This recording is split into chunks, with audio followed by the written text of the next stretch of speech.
My music journey has been entirely self-discovery and just looking into more of what I find interesting.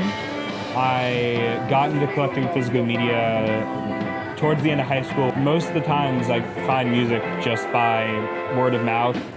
Somewhere between my junior year and my senior year of college, I went to a show and I thought it seemed interesting, so I went there and I loved it. And I didn't go to another one until a year later, and it was actually a first date with my first boyfriend, and I kind of got into the scene because it was a space for me to be openly queer without judgment. I would describe the DIY music scene in many ways, but the best way I would describe it is music is an art, and in a capitalist world, people always try to make money off of art because people who want to make money can't make art.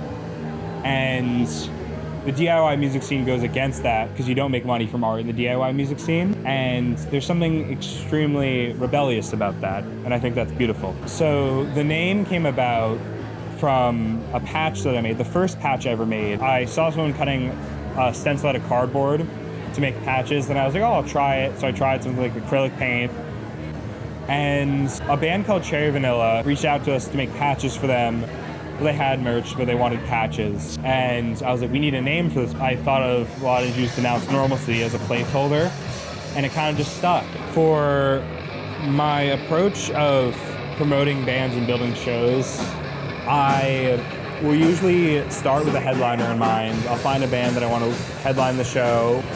I'll always try to get at least one local band, and I'll kind of just build it from there.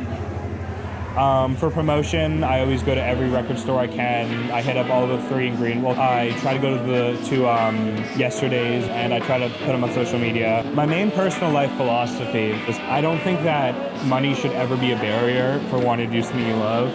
So all of my shows are always no turn away for lack of funds, which means that if you can't pay for a show, we still want you here and we'll still let you in, because we'd rather have you at the show than have your money. So much of what the scene is just taking the initiative to do things. No one gave me permission to do this. I just started doing it and found places to do it and people to do it with later. Security in something you're not happy with will always be worse than insecurity in something you're happy with.